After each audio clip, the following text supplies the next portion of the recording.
La vérité historique n'intéresse personne parce qu'on utilise ça comme des narratifs politiques pour, encore une fois, dire que les Russes, c'est des barbares qui mangent les enfants. Toute cette opération militaire spéciale est faite pour que les unités comme Azov disparaissent du territoire ukrainien. Vous déployez les bases à nos frontières en disant que c'est les bases contre l'Iran.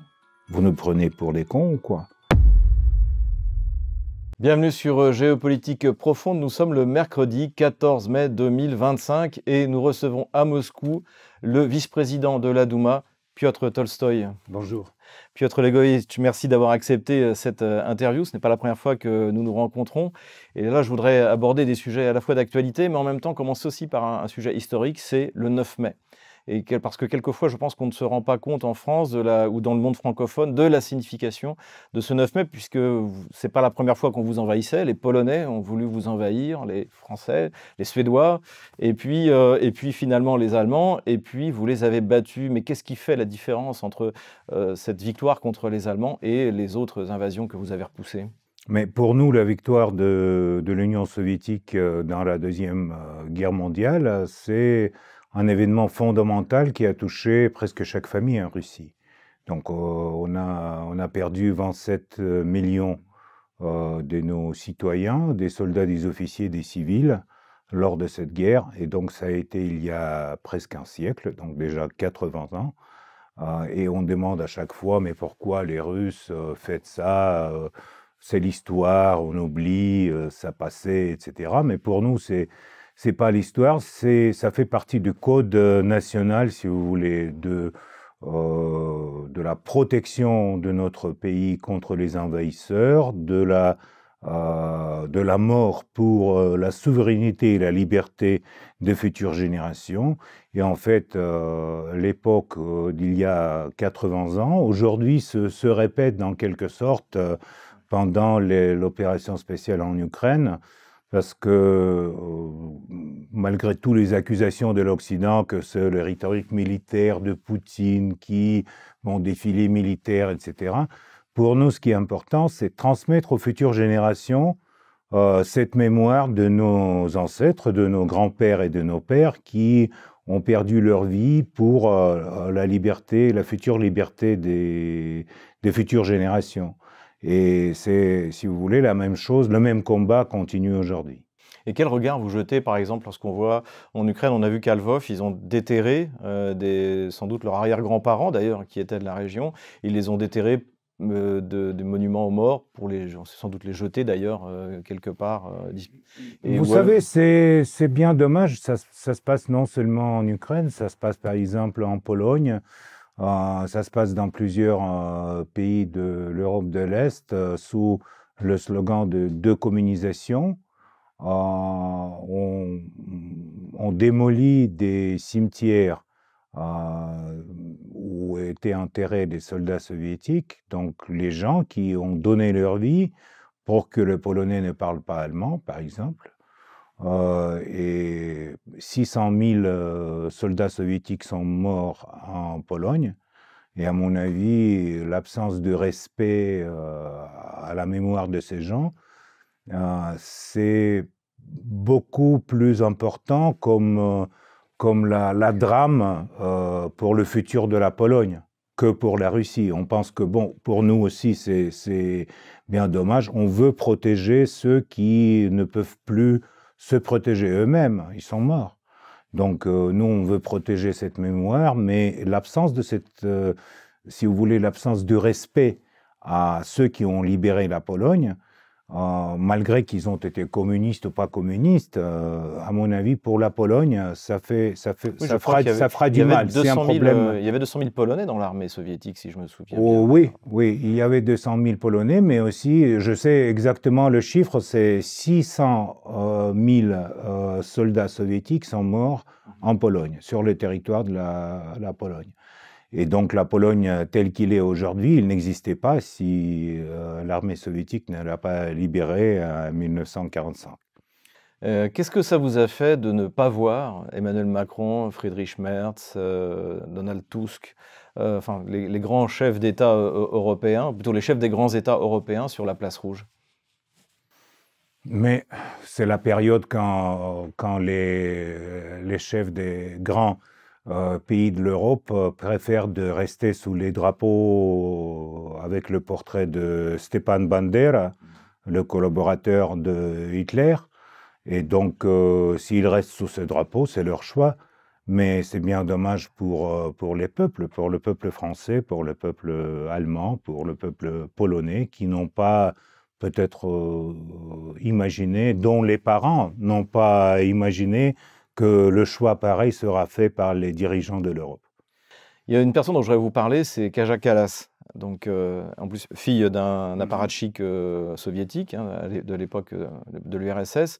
Elle a intimé l'ordre en menaçant les membres de l'Union européenne ou ceux qui souhaiteraient adhérer à l'Union européenne de ne pas venir en fait aux célébrations du 9 mai. Qu'est-ce que ça vous fait de voir là, une ressortissante d'un pays d'1,3 million habitants diriger la politique étrangère de l'Union européenne et menacer des pays comme la Slovaquie, la Hongrie, la Serbie? À mon avis, tout se menace. C'est des interventions qui n'ont aucun sens. Parce que les dirigeants des pays qui sont venus sur la place rouge, comme a dit Poutine, c'est des leaders politiques, mais aussi des leaders comme les personnages. Donc, ils prennent eux-mêmes les décisions. Et donc, anti-russophobie de pays baltes, dont est ressortissante Kallas, c'est connu. Ils ont été la vitrine de l'Union soviétique et du coup, ils sont devenus l'arrière-cour de l'Union européenne. Donc, à mon avis, c'est assez rigolo quand, par exemple, Estonie ou Lituanie ou Lettonie, à chaque fois, ils font des interventions anti-russes les plus radicales possibles, imaginables. Peut-être c'est parce que la mouche traverse leur pays dans 2 heures, donc je ne sais pas quelle est la raison, mais ou peut-être parce que tous les jeunes sont déjà partis en Irlande travailler dans les restaurants. Donc c'est leur problème à eux. Nous, ça ne nous concerne pas tous ces interventions. Quand vous regardez les pays qui composent l'Union européenne ou les pays de l'Europe en général, sur lesquels vous pensez que la Russie puisse compter dans l'immédiat ou même, pourquoi pas, avec des élections sur lesquelles la Russie puisse s'appuyer dès maintenant ou tôt ou tard? Vous savez, d'abord, pour nous, l'Union européenne, c'est une construction qui nous rappelle de plus en plus l'ex-URSS.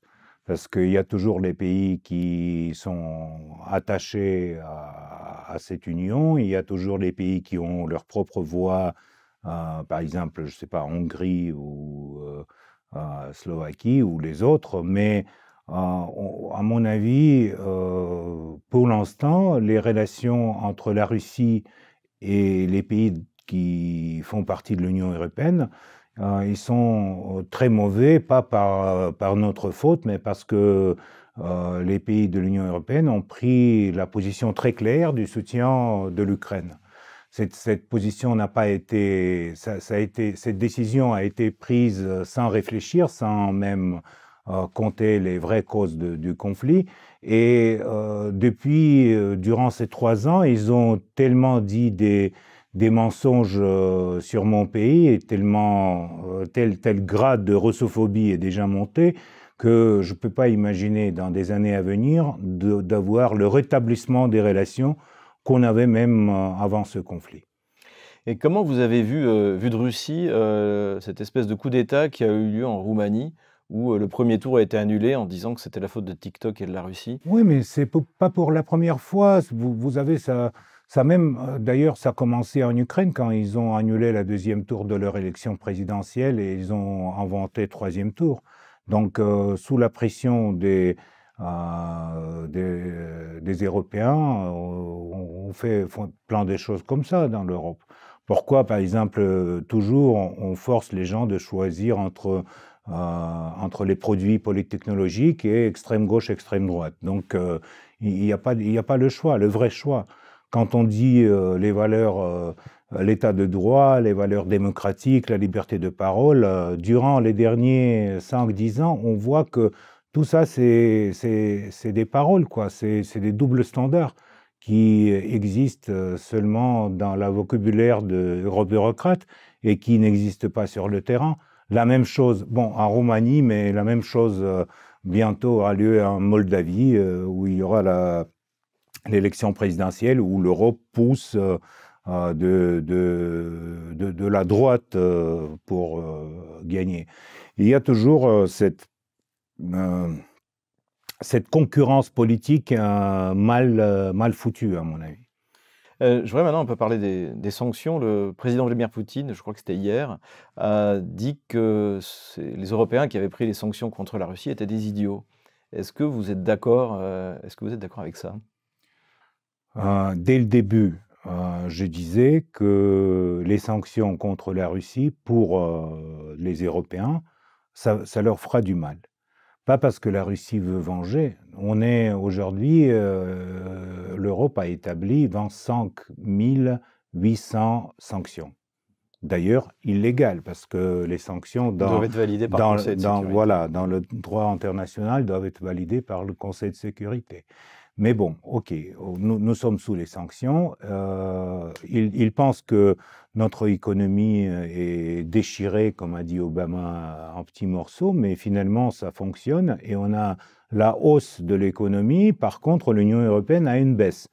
Dès le début, on disait que sans les ressources, notamment les ressources énergétiques russes, qui ont permis à l'Allemagne et aux autres pays de l'Union européenne de développer leur industrie, sans les ressources qui n'étaient pas chères, l'Europe ne peut pas aller en avant. Et c'est la chute de PNB, la perte des emplois, et surtout, c'est la classe moyenne européenne qui a souffert, parce qu'il y a la hausse de prix pour un kilowatt de l'électricité en Europe, il y a la hausse de prix de gasoline, mais les Européens aujourd'hui, et surtout grâce à mass média européenne, n'ont pas dans la tête le lien entre leurs problèmes et la guerre en Ukraine. Parce que bon, la guerre en Ukraine, c'est qui? C'est Poutine, dictateur, sanglant, etc. Qui a perdu la tête. Qui a perdu la tête et qui veut envahir l'Ukraine. Non, on ne veut pas envahir l'Ukraine, mais vous allez souffrir de toutes les sanctions que vous avez entamées contre la Russie. Donc c'est pour ça que Poutine, quand il dit qu'ils le font contre leurs citoyens, c'est vrai. C'est finalement, malgré toutes les explications très vagues de la Commission européenne ou des chefs d'État européens, on voit le résultat. Les usines en Allemagne fermées, qui produisaient plein de choses, notamment des automobiles, voilà. Déménage aux États-Unis. Voilà, ils déménagent aux États-Unis. Et donc, pour l'Europe, c'est un coût de l'économie très sensible qui restera encore pour le temps, parce qu'on ne peut pas rétablir ni les relations politiques, ni la confiance, ni donc la coopération économique. On ne peut pas la rétablir comme ça d'un coup. Je voudrais rester sur les sanctions. Le envoyé spécial de Vladimir Poutine aux États-Unis, Kirill Dmitriev, a dit dans une interview sur CNN, le journaliste lui demandait « Est-ce que vous avez demandé la levée des sanctions ?» Et lui, il a répondu « Non, parce que beaucoup croient à Moscou que c'est une bonne chose pour la Russie ». Est-ce que ces sanctions ont été une bonne chose pour la Russie? Dans quelques sens, oui, parce que ça a permis d'abord à nos industriels de comprendre qu'il faut développer notre économie nationale. Le départ de certaines compagnies européennes du marché russe nous a donné la place pour développer nos propres producteurs et pour fournir la production russe à nos citoyens. Donc pour la Russie, c'est une bonne chose dans le secteur agricole, dans plusieurs secteurs. Mais c'est vrai qu'on ne peut pas nier que quand même les sanctions, ça rend notre vie plus difficile. Mais plus c'est difficile, plus c'est intéressant pour les Russes. J'aurais resté également sur ces déclarations de Vladimir Poutine. Il me semble que ces derniers temps, le le président russe, qui toujours se contrôle énormément, il a du mal à cacher son mépris pour les dirigeants européens. Je dis bien européens, pas Donald Trump, dont il a dit plusieurs fois qu'il avait admiré le courage physique, etc. Mais par exemple, il a dit que tôt ou tard, les pays européens reviendraient au pied du maître américain en remuant la queue. Là, il les traite d'idiots. Est-ce qu'il y a, comment dirais-je, comment vous expliquez cette évolution du comportement de Vladimir Poutine qui, d'une retenue extrême, tout d'un coup se met finalement à parler, à dire vraiment ce qu'il pense, hein, je pense. Moi, je pense qu'il est loin de dire c'est ce qu'il pense pour l'instant. Et je crois que Poutine, c'est quelqu'un qui croit à des choses concrètes. Depuis les décennies, il attendait les promesses, les politesses de l'élite européenne sans aucune réponse à des questions, par exemple, de sécurité de la Russie, d'élargissement de l'OTAN, des questions qui sont vraiment pour nous très importantes. Et donc, il a compris que ces gens-là, ces politiciens-là, ne peuvent pas prendre les décisions. Ce n'est pas eux qui prennent la décision. D'ailleurs, d'une partie, c'est vrai. Et on voit ça lors de conflits ukrainiens. Ils n'ont pas toujours compris qu'ils ont perdu cette guerre. Donald Trump, les Américains, ils ont bien calculé ça, ils ont compris, et ils font semblant d'être intermédiaires entre la Russie et l'Ukraine. Les Européens continuent à foncer, à dire, voilà, jamais on ne laisse pas l'Ukraine, on va fournir des armes, etc. Quelle arme?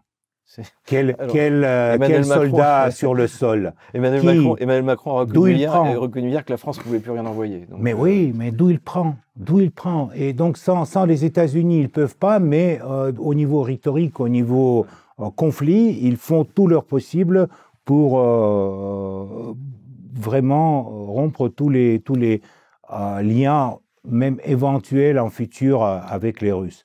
Parce que les Russes, ils ne peuvent pas nier le fait qu'aujourd'hui, c'est l'Europe qui mène la guerre contre la Russie, ce n'est pas l'Ukraine. Parce que les Ukrainiens, sans l'aide européenne, ne pouvaient pas... Voilà, ça serait déjà terminé il y a 2 ans. Comment est-ce que la diplomatie russe a vécu la publication par Emmanuel Macron, je crois que c'était en juin 2022, de la conversation secrète qu'il avait eue avec Vladimir Poutine le 20 février 2022 ? La diplomatie russe, à mon avis, elle s'en fout, mais au niveau humain, à mon avis, Poutine n'a pas apprécié ça. C'est très important. On parle beaucoup de la chimie entre les leaders mondiaux, etc. Mais c'est la confiance. Et une fois la confiance disparaît, donc on ne peut plus avoir les discussions vraiment ouvertes. Emmanuel Macron ne peut plus être un intermédiaire, ne peut plus être un acteur que Vladimir Poutine prendrait en considération? Emmanuel Macron fait partie du conflit. Aujourd'hui, Emmanuel Macron, pour faire semblant de rester en leader de l'Europe, il fait toute cette fanfaronnade sur les soldats sur le sol, sur le soutien de Zelensky. Il l'embrasse à chaque rencontre, donc très bien, c'est son choix, quoi. Il embrasse aussi Avjolani. Oui, il embrasse tout le monde. Mais bon, ça c'est son choix, ça c'est sa vie personnelle. Et nous, il n'y a aucun intérêt de discuter de ces choses-là avec M. Macron. Alors restons sur Vladimir Poutine. Nous fêtons les 25 ans donc, de l'élection de Vladimir Poutine à la présidence. Alors il était déjà au pouvoir depuis 1 an en tant que Premier ministre.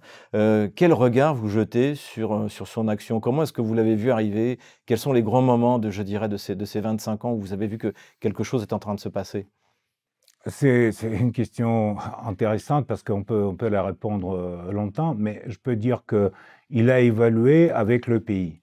Il a la qualité d'un homme politique, il sent très très bien, de façon très forte, c'est ce qu'ils veulent les gens. Il a commencé, quand il est arrivé au pouvoir, il y avait la guerre en Tchétchénie, il a commencé en disant qu'on va bâtir les terroristes partout, et ça a été apprécié par les gens. Et c'est comme ça qu'il a été élu pour son premier mandat présidentiel. Et donc, il a beaucoup cru, à mon avis, aux Européens, Angela Merkel, toutes les relations avec l'Union européenne, les négociations sur le rôle de la Russie, élargissement de l'OTAN. Après, il y avait son discours de Munich en 2007, quand il a dit, écoutez, vous nous prenez pour qui, en fait? Qu'est-ce que vous faites? Vous déployez les bases à nos frontières en disant que c'est les bases contre l'Iran. Vous nous prenez pour des cons ou quoi? Et donc, après ce discours, il y avait cette, si vous voulez, l'absence de confiance, la rupture entre lui et l'Europe en général. Et c'est pour ça qu'il a été diabolisé toujours après la Crimée avec tel enthousiasme par les leaders européens. Et lorsqu'il a fait une déclaration il n'y a pas très longtemps également, il a dit qu'en 2014, la Russie n'aurait pas été prête à affronter l'Occident collectif unifié, et mais que finalement, il a préparé la Russie en quelque sorte à cet affrontement. Est-ce qu'il était inéluctable cet affrontement selon vous? Est-ce qu'il y avait moyen d'éviter, je dirais, le lancement de l'opération militaire spéciale? Oui, à mon avis, il espérait à ça en tout cas. Et on pouvait l'éviter s'il n'y avait pas un coup d'État en Ukraine en 2014, s'il n'y avait pas le soutien des Occidentaux par les armes, par l'infrastructure militaire, le régime ukrainien, et surtout s'il n'y avait pas cette volonté complètement obsédiaque de faire entrer l'Ukraine dans l'OTAN. Qu'est-ce qui a changé en Russie depuis 3 ans? Quelles sont les conséquences de l'opération militaire spéciale? On voit l'arrivée du temps des héros, par exemple. En quoi est-ce qu'on peut considérer que c'est presque une nouvelle naissance, finalement, ou une renaissance de la... C'est tout à fait, vous avez raison, c'est une nouvelle étape dans la société parce que, contrairement à ce qu'y pensaient les soviétologues européens, les Russes, ils sont réunifiés autour du pouvoir. Même ceux qui n'aimaient pas pouvoir, Vladimir Poutine, n'étaient pas contents. Au moment et c'est toujours dans notre histoire, à partir des siècles, quoi, au moment d'une guerre dans laquelle était soumise la Russie, donc les gens, ils se réunissent autour du pouvoir pour gagner la guerre. Et c'est ce qui s'est passé, et je suis très content qu'aujourd'hui, regardez par exemple en Ukraine, ils font déjà 9 vagues de mobilisation, tandis qu'en Russie, il y a entre 20 et 30 000 bénévoles chaque mois. Donc les gens, ils comprennent bien que si aujourd'hui on ne résout pas jusqu'à la fin ce problème, c'est leurs enfants, c'est leurs petits-enfants qui seront obligés de faire la guerre. Alors précisément, j'en viens à ma question, plutôt la partie de notre entretien qui compte évidemment énormément, c'est où en est-on 3 ans après? Là, on rentre dans une phase de négociation. On a souvent l'impression d'un dialogue de sourds entre cette trêve de 30 jours, du côté otano-kievien, je dirais, et puis les Russes qui, eux, disent, on peut très bien reprendre les discussions, là on les avait laissées il y a 3 ans. Comment vous analysez cette phase, cette séquence qu'on est en train de vivre et qui aboutira peut-être demain à une rencontre à Istanbul? À mon avis, ce n'est pas une phase de négociation. Je ne suis pas d'accord. Si vous voulez, il y a beaucoup de rhétorique sur les négociations. Mais les vraies négociations, il faut avoir la volonté de deux côtés. Pour l'instant, on voit que Zelensky et ses amis européens comme Macron, Merz et Starmer, ils pensent qu'ils ont déjà gagné cette guerre et qu'ils ont droit à lancer les ultimatums à Poutine. Non, ce n'est pas le cas. Et surtout, c'est ce qu'il ne faut pas faire, c'est de mettre les ultimatums à la Russie et au président russe. Ça, c'est vraiment une très mauvaise chose. Et donc, tous ces ultimatums sur 30 jours de cessez-le-feu, ça sert à quoi? Pour que l'armée ukrainienne se prépare. Pendant cette 30 jours de cessez-le-feu, les pays européens vont arrêter leur exportation des matériels militaires en Ukraine? Non. Ils vont donner à l'Ukraine la possibilité de continuer sa résistance. Donc c'est pour ça que pour la Russie, ça n'a aucun sens. Vous dites la phase de négociation. Les négociations sur quelle base? Donc quels sont? C'est pour Donald Trump, c'est peut-être comme je sais pas, on peut faire comme Corée du Nord, Corée du Sud. Non. Et pour nous, c'est inadmissible. Pour quelles raisons? Les gens, ils ont péri sur le front. Il y a plein de blessés, des familles, des soldats et des officiers qui aujourd'hui font leur service. Donc vous croyez qu'ils vont avaler l'histoire de geler le front tel qu'il est aujourd'hui? Non. À mon avis, on va continuer jusqu'à ce que le régime actuel ne reconnaît qu'il a tort, qu'il a perdu la guerre et qu'il retire tous ses avances sur l'OTAN et l'Union européenne. La médiation américaine, vous n'y croyez pas? Non, je n'y crois pas parce que la médiation américaine, c'est la façon de réduire les budgets américains pour l'Ukraine. C'est la façon de réduire l'argent qu'aujourd'hui, jusqu'à présent, les États-Unis fournissent aux Ukrainiens. Mais il y a quand même cette idée de se réunir à Istanbul, c'est peut-être aussi une volonté de reprendre les choses là où Johnson, là où l'administration de Joe Biden... Oui, c'est ce qui est important, c'est qu'on comprend ça aussi très différemment. Poutine a dit, nous sommes prêts à négocier, à continuer les négociations de l'Istanbul. À l'Istanbul, il y avait le document qui a été d'ailleurs signé par la délégation ukrainienne. Et ce document prévoyait les garanties de sécurité pour la Russie, etc., etc. Donc ce document, c'est la base sur laquelle on peut reprendre aujourd'hui les négociations. Tandis que pour Zelensky et toute cette bande de ses amis, ils pensent qu'ils vont venir et ils vont dicter à Poutine ou faire un ultimatum à Poutine, 30 jours de cessez-le-feu, après vous retirez vos troupes de l'Ukraine, etc. Donc ça c'est vraiment l'absence de lien avec la réalité. Aujourd'hui, l'armée russe, très lentement, mais il continue à progresser sur les territoires ukrainiens. Et comment vous expliquez que les Occidentaux aient pu croire que la Russie pouvait perdre cette guerre? Vous qui connaissez bien la France, vous connaissez l'Europe. Oui, à mon avis, les Occidentaux ont été mal informés d'abord sur l'histoire russe. Donc il y en a beaucoup qui pensent que l'Ukraine, c'est un État indépendant toujours, qui je ne sais pas, depuis plusieurs siècles. Tandis que l'indépendance ukrainienne a été organisée par la Russie, subventionnée par la Russie, par le gaz et le pétrole qu'on les a fournis pendant les 25 ans de leur indépendance.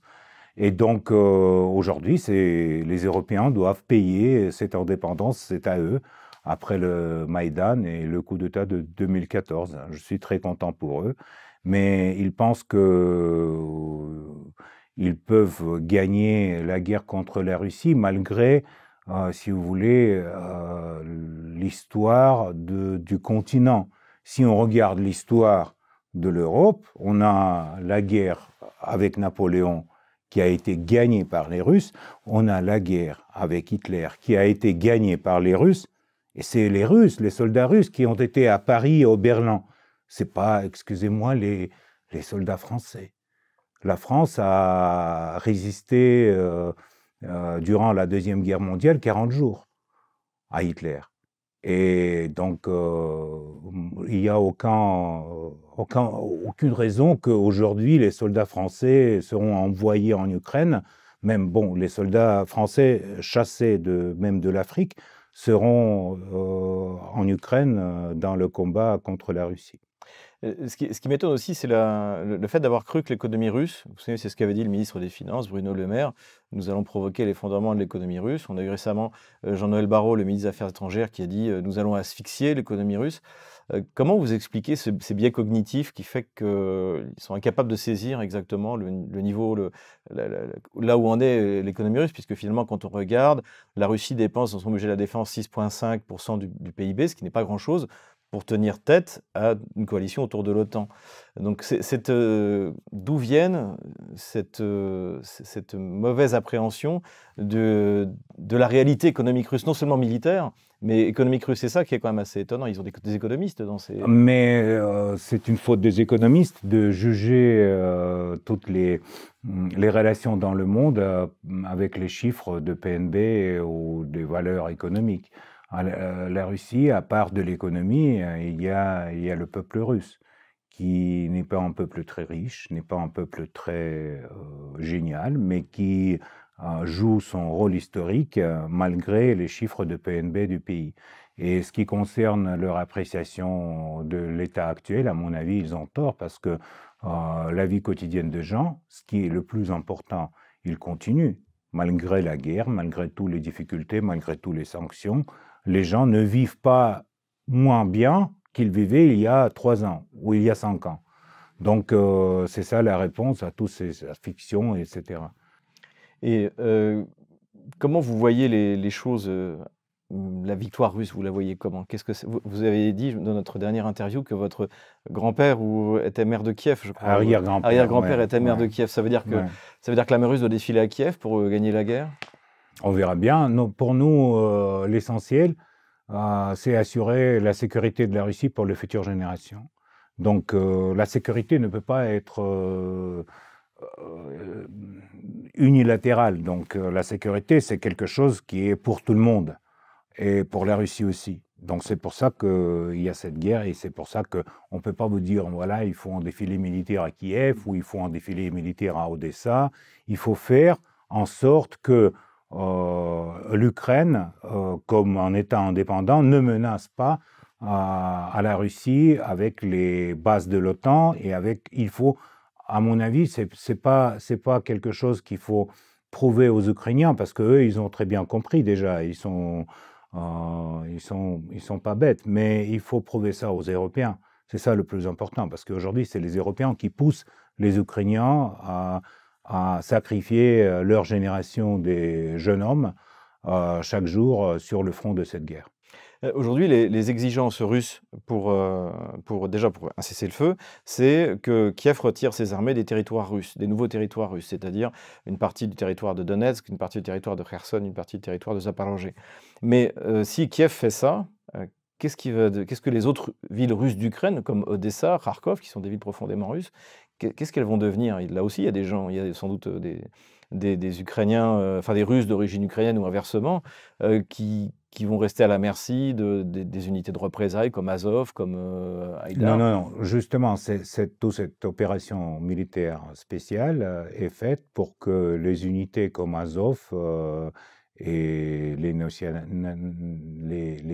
formations nationalistes pro-fascistes ukrainiennes disparaissent du territoire ukrainien. Donc ça veut dire que même si Kiev se retirait de ces territoires, les exigences de dénazification, démilitarisation, elles feront partie du traité, Ils font final. partie de traité final parce que sinon, laisser 20 millions de Russes qui habitent en Ukraine comme ça, dans cette situation, il est impossible. Est-ce que vous pensez que la défaite, qui pour moi, je l'ai souvent dit, est certaine de la coalition otano-kievienne, pourrait avoir des conséquences politiques? On a vu, en France, on a perdu la guerre en 1870 contre les Allemands. Napoléon III a perdu... Bien sûr, ça aura des conséquences politiques pour les leaders politiques européens d'aujourd'hui qui montrent leur russophobie chaque semaine. Donc ça ne sera pas sans conséquences pour eux, surtout dans des élections en Europe qui vont se passer dans ce temps-là. L'Union européenne avait 2 promesses, c'était la prospérité et la paix. On en est où sur ces 2 promesses, selon vous? Ça, moi, heureusement, j'habite pas à l'Union européenne, donc je sais pas, à mon avis, la plupart des les habitants de l'Union européenne n'ont pas ressenti pour l'instant la prospérité et la paix en tout entier, quoi. Donc, Je voudrais vous poser une question un petit peu polémique. Il y a eu, je crois que c'est en décembre 2022, le Parlement français a reconnu l'Holodomor, donc la mort par la faim des paysans d'ailleurs qui étaient ukrainiens, russes, kazakhs, elle a reconnu comme un génocide, dont les historiens sérieux savent que ce n'était pas le cas. Comment avez-vous pris cette décision, cette reconnaissance vous savez, ça fait partie de campagnes pro-ukrainiennes, parce que ça, c'est un narratif ukrainien que c'était un génocide. Eux, ils disent c'était le génocide russe contre les Ukrainiens. Tandis que les Russes de la région de la Volga, les Kazakhs, ils sont morts à cause de l'absence du blé et à cause de la politique des partis communistes de l'époque. C'est une chose qui n'a rien à voir avec les nationalités. C'est plutôt, il y avait plus de communistes parmi les Ukrainiens que parmi les Russes, donc on peut dire que c'était un génocide des Ukrainiens contre les Russes. Mais l'essentiel, c'est pas ça. Même la vérité historique n'intéresse personne, parce qu'on utilise ça comme des narratifs politiques pour encore une fois dire que les Russes, c'est des barbares qui mangent les enfants. Mais nous, on ne peut pas répondre à des accusations de ce genre-là. Il faut rester tranquille. On ne peut pas à chaque fois dire on va vous prouver qu'on ne mange pas les enfants. À la fin, on dit oui, on mange les enfants, ok. Bon, taisez-vous, mais on mange des enfants. Et on pourrait avoir une réponse au niveau de la Douma, par exemple, que vous reconnaissiez le génocide vendéen, par exemple, qui est... J'espère qu'on ne va pas descendre à ce niveau de discussion. On n'aimerait pas, vraiment de descendre au-delà. Et pour finir cette interview, puisque je vois que le temps passe, quel regard vous jetez sur la France, pays que vous connaissez bien, et aujourd'hui sur ce qui s'y passe, sur Je regrette beaucoup l'impossibilité de voir mes amis français et donc je regrette de la situation dans laquelle ils sont tous avec le pouvoir politique qui a choisi de rompre les relations avec la Russie, relations historiques d'ailleurs, qui duraient des siècles. Et donc, c'est bien dommage. Mais je sais que, vous savez, il y a beaucoup de Français qui déménagent aujourd'hui en Russie, parce que la Russie reste un pays traditionnaliste et donc représente un peu la France telle qu'elle était il y a 50 ans et dont regrettent beaucoup aujourd'hui beaucoup de Français. Donc, venez en Russie, on va se voir ici et on va s'organiser à une façon de continuer les relations franco-russes, mais sans la participation du gouvernement. Vous aviez dit, dans notre dernière interview, vous aviez dit qu'il faudrait 10 ans sans doute pour que les relations entre la France et la Russie... il faut mais si on avait un changement de classe dirigeante, une véritable élite qui renoue avec les... Mais pour le changement de classe dirigeante, il vous faut combien? 5 ans plus 5 ans? Donc ça fait 10 ans. Donc on verra bien, mais pour l'instant... Ça peut peut-être aller plus vite. On a vu avec Vladimir Poutine, finalement, quelques années, il avait déjà remis la Russie sur les rails, qui était de nouveau un pays respecté. Quand même, il reconnaît lui-même que pendant ses premières années au pouvoir, c'était pas si facile que ça, parce qu'il croyait encore à la rhétorique libérale et à des promesses européennes. Donc au moment quand il a compris que c'est les doubles standards et la mensonge, à partir de là, il est devenu un acteur sur la scène internationale. Avant, il regardait un peu. Donc à mon avis, il faut le temps. Et une dernière petite question un peu personnelle. Comment vous voyez votre carrière politique dans les années qui viennent? Je ne sais pas, ça dépend de mes électeurs, s'ils vont me réélire dans le Parlement. J'espère de travailler, de continuer mon travail. S'il y aura une autre décision, donc ça serait une autre décision. On ne peut pas, vous savez, dans la politique, à mon avis, les gens qui calculent leur carrière politique, ils finissent mal. Donc je préfère de regarder en avant avec l'optimisme et un peu de l'humour. D'accord. Mais vous verriez, par exemple, un poste au sein du gouvernement Moi, au Oui. gouvernement, mais Ouais. je suis un simple journaliste. Qu'est-ce que je veux faire parmi ces génies de l'économie? Toute la classe politique de la Troisième République, il y avait énormément de journalistes. Hein, Ah vous savez. oui, oui, oui. Mais vous voyez quelle est la fin. Ah bien, je garde cette conclusion pour effectivement la fin de notre interview. Ouais. Merci Piotr Tolstoï, merci Piotr Legovitch. Merci beaucoup. Merci. Je rappelle que vous êtes vice-président de la Douma, le Parlement russe. Pour l'instant. Pour l'instant. Merci beaucoup. Merci. Merci. Protéger votre épargne des banques centrales et vous réinformer face aux mensonges d'État est notre priorité. Donc sous chacune de nos vidéos, vous trouverez différents liens pour lutter contre le système. Cliquez sur celui avec le téléphone rouge pour prendre rendez-vous avec nous et nous discuterons de nos solutions financières. En fonction de vos besoins, on vous proposera la solution qui vous correspond le mieux. On parlera de notre stratégie, le placement décentralisé 100% passif. Une solution clé en main pour placer votre épargne hors de France, des banques et de l'euro. Appelez-nous pour en savoir davantage. Cet appel est gratuit et bien sûr n'engage à rien. Au plaisir de discuter avec vous.